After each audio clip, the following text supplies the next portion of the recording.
So infinite banking is honestly something that I fell in love with probably about 5 years ago, and it almost put me out of business because of the time that it takes from introduction to actually getting an infinite banking policy issue. But infinite banking is really using life insurance as a tool or resource. Yes, it's life insurance in its purest form, and it still provides a death benefit from your family and provides that peace of mind that if something happens that they're going to be taken care of. But one of the other great things that it does is it allows you to utilize insurance as the tool that has been used as for generations by the wealthy and kind of bridge the gap and create that level of wealth and financial independence for your loved ones that otherwise you wouldn't be able to create. It's a great buffer because what you do is you can stuff large sums of money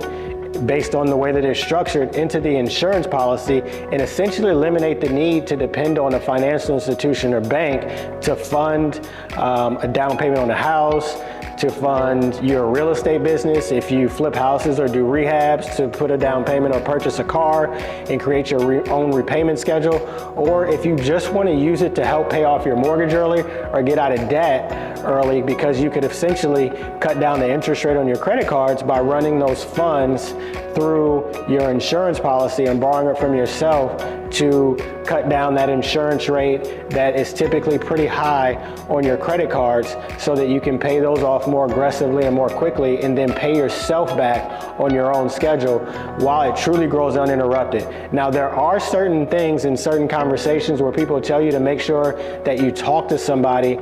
that's licensed, that's knowledgeable, to make sure it's structured properly, because there are other vehicles that are positioned as a means of growing money uninterrupted, where that growth honestly can be interrupted based on the way that it's structured and the way that it functions mechanically. So you really need to talk to somebody that's really knowledgeable and challenge them. If they're talking about things like compound interest instead of compound dividends, then you probably want to talk to somebody else. Or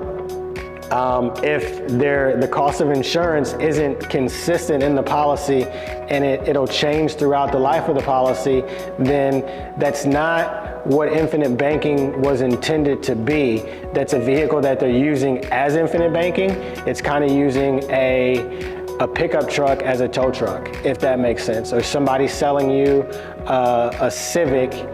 VTEC and telling you that it's an Acura.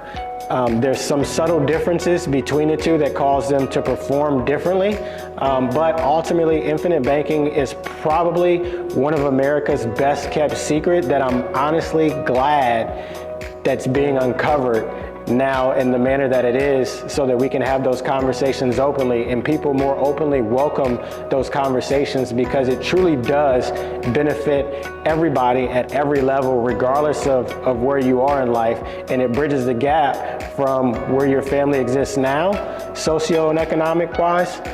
to where they can be in just one generation. And then when you start to compound the effect of that knowledge base being passed from generation to generation,